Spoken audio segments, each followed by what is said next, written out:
Tom soutient la puissance de la passion gratuitement sur Utip en matant des pubs ou en faisant des petits dons. Tu peux aussi acheter mes BD auto-édités en ebook et des t-shirts et hoodies de la passion cosmique dans la boutique Chef Otaku. Tous les liens sont dans la description. Que la passion te guide. Ouais. Salutations tête de nain, je suis le chef et aujourd'hui on se retrouve pour la review du chapitre 54 de Dragon Ball Super. Avant de commencer, je te rappelle que le tome 9 VF de Dragon Ball Super vient de sortir et qu'il est disponible sur l'application Isneo, une application qui permet de lire des BD numériques, des mangas, des webcomics, des webtoons, tout ce que tu veux, des romans graphiques et c'est plutôt stylé. Le lien est dans la description, comme d'habitude. Ouais. Alors, que dire de ce chapitre? Bon là, il y a Toto qui est là, il me regarde, il sait pas s'il va s'en prendre une ou pas. Il sait pas s'il va s'en prendre une. Mais je sais pas si je vais lui en mettre une non plus. Je ne sais pas, parce que je ne sais pas. Là, je suis dans l'expectative, je suis circonspect. Parce que ce chapitre n'est pas nul, mais il n'est pas bien non plus. Est-ce que j'ai pris plaisir à le lire? Non. Non, et c'est un problème. C'est un problème parce que, en fait, c'est un chapitre où on a Gohan qui se bat. Normalement, alors, ça fait longtemps qu'on n'a pas vu Gohan se battre, même dans le tournoi du pouvoir, le tournoi de la survie de l'univers, dans le manga en tout cas, on n'a pas vu Gohan combattre. Gohan ne s'est pas battu. On a fait un Gohan Kefla hors champ. Voilà. Donc on n'a pas vu Gohan se battre, donc on nous dit qu'il est fort, mais on l'a pas vu qu'il était fort si tu veux. Donc, on a Gohan qui se bat dans ce chapitre. Et normalement, moi je suis un fan de Gohan, hein. T'as déjà vu mes vidéos où je parle du personnage, voilà, Gohan pour moi c'est le GOAT un petit peu, tu vois, c'est le saut de Saiyan of all time, j'ai envie de te dire. Ouais, j'invente des mots, j'invente des trucs, on s'en fout. Et j'aurais dû vibrer, j'aurais dû avoir mon petit façon, ah Gohan, tu es revenu. Parce qu'il a eu un moment stylé, parce que sur le papier c'est stylé si tu veux. Il y a même un petit moment un peu père-fils Piccolo, genre tiens, Gohan, je te file ta tenue de combat. Vas-y, fais ce que t'as à faire, fils. Normalement, là, j'aurais dû avoir un petit frisson. J'aurais dû être là. Oh, c'est beau. Mais non. Je me suis presque fait chier. Je n'ai pas trouvé ça stylé.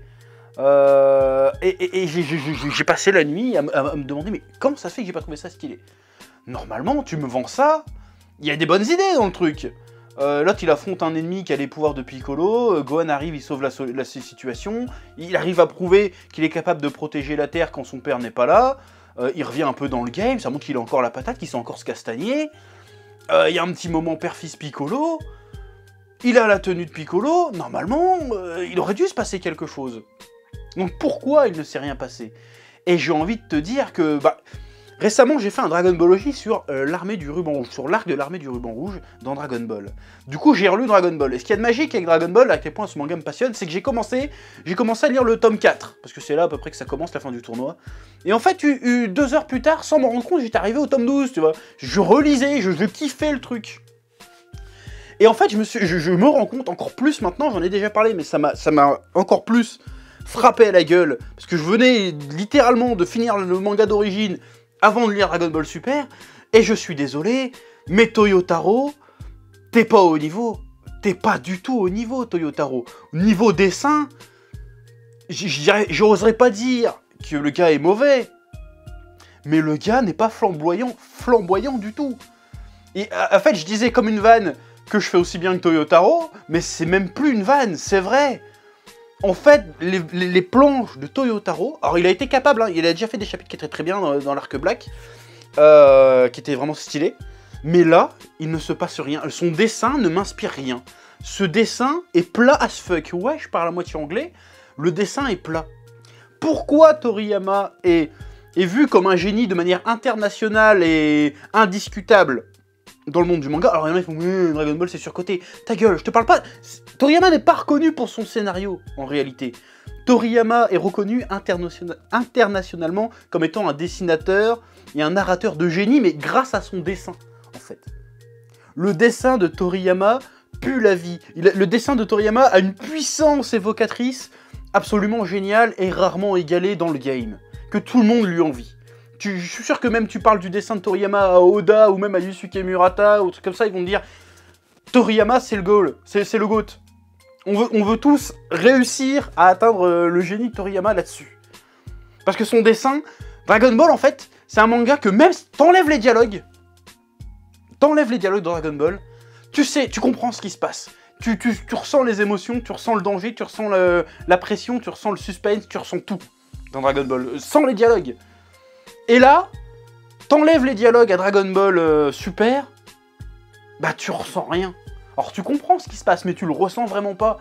J'ai pas senti que Gohan était badass dans le dessin. J'ai pas senti qu'il était puissant. Je me suis fait chier. Alors il essaye de faire des trucs stylés avec... quand Gohan essaye d'éviter les mains géantes de 73 là.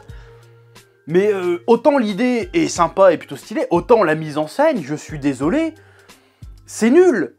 Le gars, en vrai, je me demande s'il sait vraiment faire de la bande dessinée. Alors, je sais que c'est hyper prétentieux quand je dis ça, mais tu regardes le découpage, il y a beaucoup trop de cases. C'est beaucoup trop découpé. Du coup, tu essayes de faire une scène dynamique. Ben, si tu mets trop de cases, c'est plus dynamique, c'est trop détaillé, c'est lent. Tu sens pas la vitesse, tu sens pas la puissance. Toriyama, il faisait pas ça. Toriyama, c'était boum, impact, direct, tu sentais le mouvement, c'était fluide. Toyotaro, c'est pas fluide. Ça marche pas. Pourquoi il a besoin de faire 2 pages pour que Gohan fasse un Kamehameha? Jamais il fait ça, Toriyama. Ou alors il le fait, mais c'est justifié quelque part. Là, le gars, tu es obligé de le voir faire ça, charger son machin, dire Kamehameha, faire ça, puis le rayon part. Non, ce n'est pas fluide. Tu veux faire un Kamehameha fluide et puissant, c'est boum, Kamehameha, phase d'après, il est déjà parti le truc. Je veux dire, c'est un truc de B à bas pour faire du dynamisme, en fait. Il faut que les gens puissent imaginer le mouvement, en fait, quand tu fais de la BD. Bah là, quand tu nous décris tout, on n'imagine rien. Du coup, bah, on s'attarde à lire... voilà, pour faire une action, il faut qu'on lise 10 cases pour comprendre un coup de poing. Je veux dire, mais même dans Hajime no Ippo, ils font pas ça. Et pourtant, dans Hajime no Ippo, ils décrivent le bordel. Même dans Hunter x Hunter, quand ils te décrivent une attaque, ils prennent un chapitre à te décrire une attaque, bah tu te fais moins chier. Parce que le découpage et le dessin fait en sorte que ça reste fluide, que ça reste impactant. Là, non. Là, je suis désolé, t'as les 3/4 du chapitre qui sont consacrés au combat de Gohan. Et bah, tu te fais chier, c'est long. C'est long, putain. C'est long, c'est plat, c'est mou, c'est chiant. Tout le dessin, même le décor, est de la même épaisseur que les personnages. T'as aucune impression de profondeur. Même dans les expressions des personnages, c'est foiré. Tu ressens rien. Voilà, c'est dramatique. C'est pas la première fois que je fais la remarque, mais là, c'était flagrant. Normalement, on aurait dû tous vibrer à voir Gohan se friter. Et gagner, en plus. Bah là, non. Là, non, je suis désolé, niveau dessin, Toyotaro n'est pas au niveau. Et pourtant, je pense qu'il est capable de l'être. Quand tu vois certains artworks qu'il poste sur Twitter, le gars arrive à mettre de la vie dans ses dessins. Pourquoi il n'arrive pas à le faire dans les planches? Moi, je pose la question. Donc moi, je pose encore plus la question. Toriyama, il est toujours derrière? T'es sûr et certain que Toriyama est toujours derrière? Moi, j'y crois pas une seconde que Toriyama soit encore derrière. C'est pas possible. C'est pas possible. Ok, le gars, on a plus rien à foutre. D'accord. Mais là, il peut pas valider ça. Je ne peux pas croire que le gars a validé ce découpage-là. Même moi, je suis une merde, je suis même pas un mangaka professionnel, je suis qu'un connard qui fait des dessins, je sais que c'est pas bon.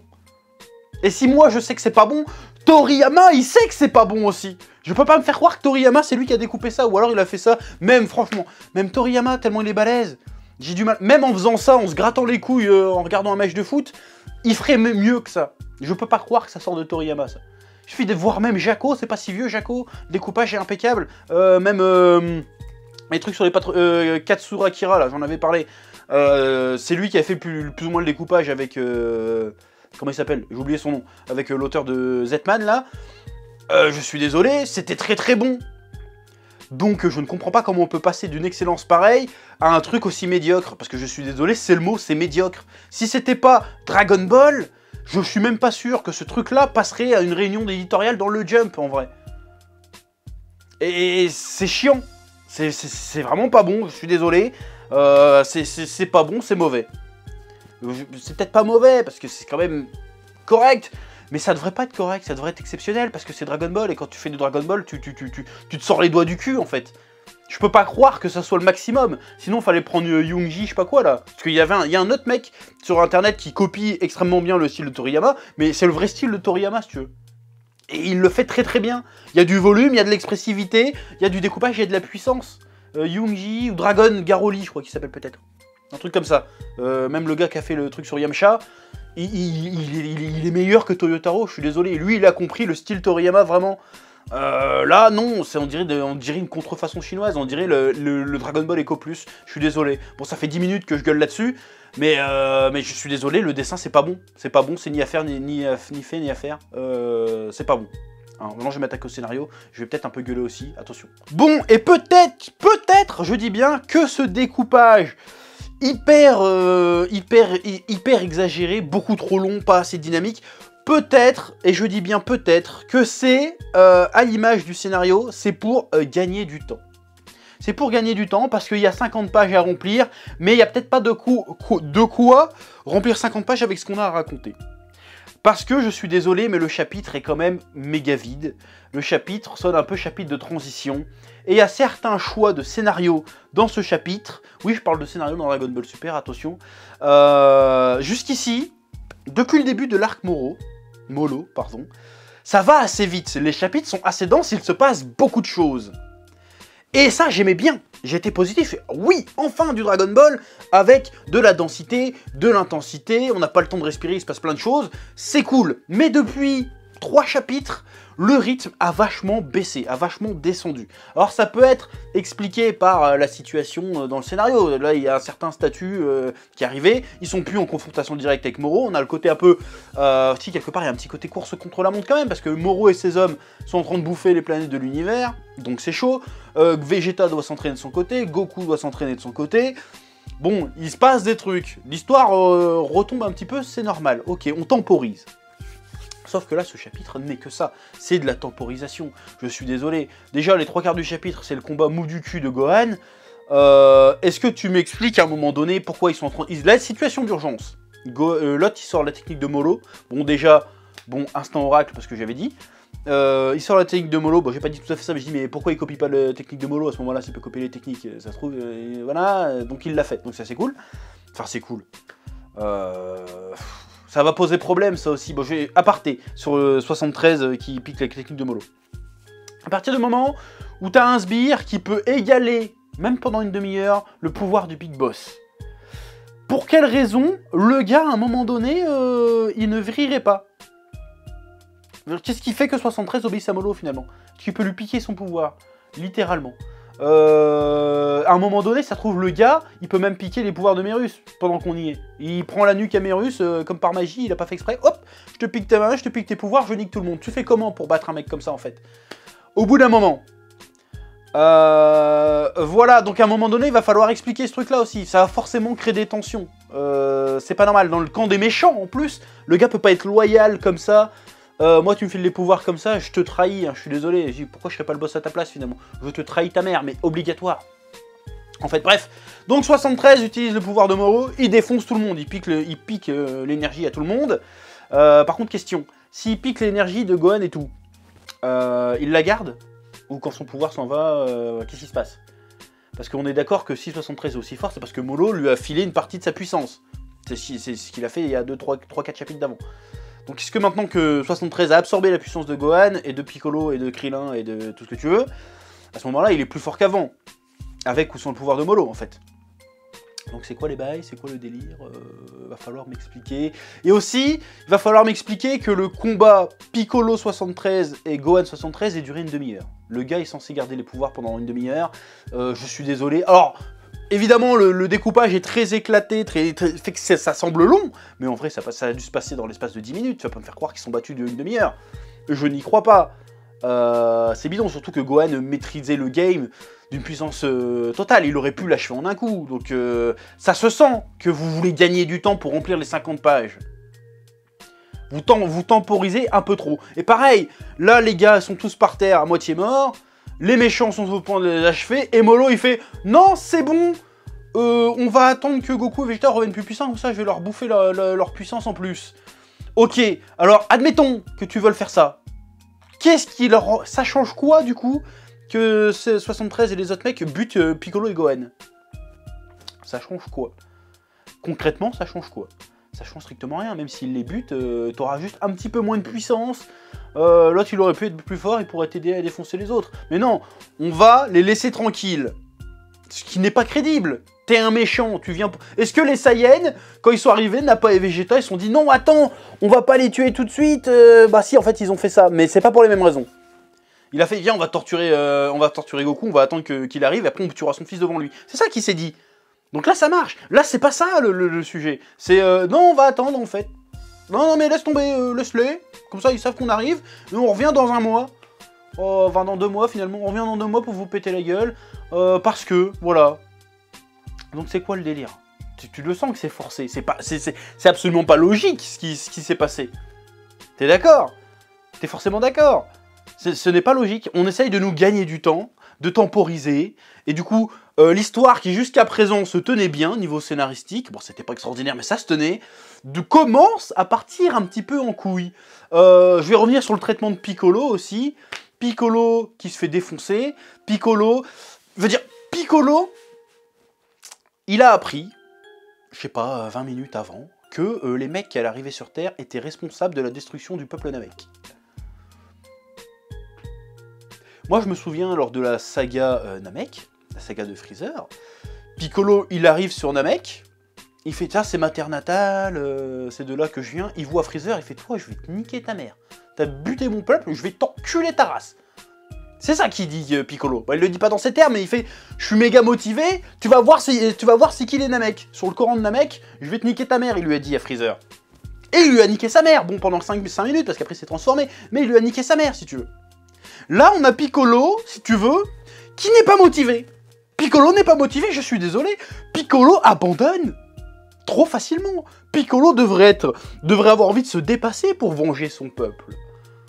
C'est parce que les Namek fait... Quelques chapitres avant, Vegeta demande « oui, est-ce que vous m'en voulez d'avoir détruit votre peuple à un moment donné ?» Et les autres fait « non, nous, on n'a pas le temps on s'intéresse pas à la vengeance ou quoi que ce soit, ou à la rancœur, on te pardonne. » Mais c'est parce que c'est des Namek pur jus. Piccolo, c'est le démon Piccolo à la base, c'est le Piccolo du terre-terre. Tu peux pas lui dire « non, j'accepte, je te pardonne ». Non, Piccolo, il aurait dû à ce moment-là, t'avais quelque chose à raconter avec Piccolo. Peut-être que vous le ferez plus tard, mais là t'avais l'occasion. Je veux Piccolo, il se fait défoncer, d'accord. Mais Piccolo, pas qui abandonne. Je veux pas Piccolo qui abandonne. Genre, vas-y, Gohan, défonce-le. Non, Piccolo, le vrai Piccolo, mon Piccolo, aurait fait Gohan, cette fois-ci, tu te mets sur le côté, ce fils de pute, c'est moi qui vais le baiser. C'est ça qu'il aurait dû dire. C'est ça qu'il aurait dû dire, Piccolo. Même s'il se fait défoncer derrière. Il aurait dû être en sang avant de dire à Gohan, vas-y, défonce-le. Là, je suis pas d'accord, c'est trop facile. Il est où, Piccolo? Rendez-nous Piccolo. Bordel de merde, je veux un vrai Piccolo. Bon là, ok, ils ont 2 mois devant eux. Qu'est-ce qui va se passer pendant ces 2 mois? T'as vraiment cru? Moi, j'y crois pas une seconde. Ils vont tous aller s'entraîner pour aller combattre l'armée de Molo?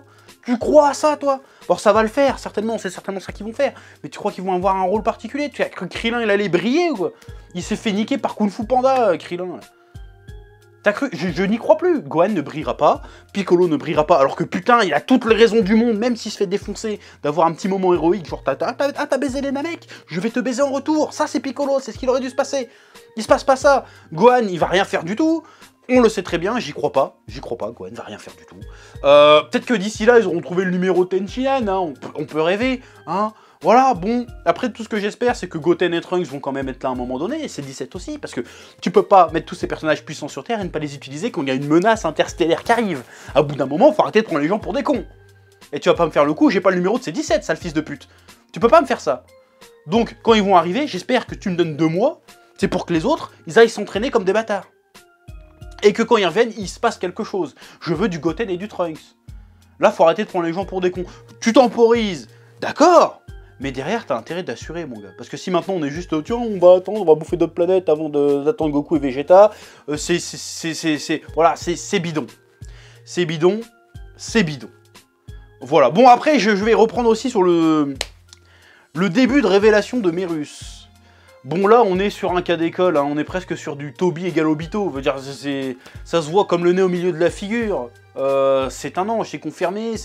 Je vais même pas faire genre je suis l'oracle là-dessus, parce que tout le monde l'avait dit. Regarde sa gueule, c'est un ange. Là où ça va être intéressant, et là je pourrais parler de moment oracle, c'est que ça semble être un ange qui enfreint les règles. Ce qui pourrait donner lieu à la suite à une nouvelle sous-intrigue, que, à un moment donné, il y a Whis, il va aller choper Merus, il va dire, bon, toi, t'es un ange, tu vas en prison pour les anges, tu vas être jugé, exécuté, parce que tu as enfreint la règle des anges, on est censé être neutre, on est censé être impartial, on ne doit pas prendre parti pour le bien ou pour le mal, on est censé être juste des témoins, des spectateurs de l'avancée des univers. On est là juste pour faire office d'observateur impartial. C'est un peu l'ONU, quoi, qui sont là, mais ils servent à rien. Voilà. Donc ça peut être super intéressant, ça, dans la suite. Parce que moi, je vois bien, à ce moment-là, Goku qui fait, bah non, vous allez pas exécuter Merus, on va aller le sauver. Grosse bataille contre les anges. Là, tu me pars sur un arc Saint Seiya Dragon Ball, et là, je vais kiffer. Là, je peux kiffer, je peux vibrer avec ça. Mais, pour me faire vibrer avec ça, va falloir nous balancer un meilleur dessin, un meilleur découpage que ça, parce que là, ça pêche. Je suis désolé, et là c'est flagrant avec ce chapitre. Ça pêche, ça pêche, ça pêche, c'est mauvais. Franchement, c'est pas bon. Voilà, bon, je vais arrêter de m'énerver là-dessus. Donc Merus est un ange déchu, peut-être pas déçu, mais ange qui en tout cas enfreint les règles à un moment donné. C'est certainement le petit frère de Whis ou un truc comme ça. Il y a des trucs à exploiter avec ça. Alors, il y a des trucs à exploiter avec ça qui pourraient être super sympathiques. Mais encore une fois, va falloir mettre les formes, va falloir mettre un peu plus d'efforts là-dedans. Parce que là, ça fait 3 chapitres que, je suis désolé, on se fait chier. Alors quand tu fais 3 chapitres où on se fait chier, quand c'est un truc hebdomadaire, c'est pas grave. Quand c'est mensuel, c'est un peu plus gênant. Et en plus, quand tu vois que vous faites exprès de remplir 50 pages avec du vide, pour temporiser pour la suite, parce que je sais pas ce que vous préparez dans la suite, j'espère que vous temporisez pour préparer un gros truc derrière, mieux dessiné et vraiment classe, parce que là, c'est juste du foutage de gueule. Voilà, c'est à peu près tout ce que j'ai à dire sur ce chapitre 54 de Dragon Ball Super. Je me suis un peu énervé, mais voilà, c'est la passion qui s'exprime. Voilà, et j'en ai marre d'être en dents de scie avec ce manga à la con. Bref, comme d'habitude, je te laisse le soin de dire en commentaire ce que t'as pensé de cette petite review, ce que t'as pensé de ce chapitre. Et je te dis à bientôt pour de nouvelles aventures spatulesques et passionnantes. Que la passion te guide. Et aujourd'hui, j'ai pas envie de dire Dragon Ball c'est la vie, parce que là, ça me casse les couilles. Voilà, sur ce... à bientôt. Ouais. Eh oh, tu vas pas te barrer comme ça, hein? Tu vas laisser un pouce bleu? Un petit pouce bleu, hein? Puis tu regardes aussi les autres vidéos? Parce que voilà, tu t'abonnes? Ouais?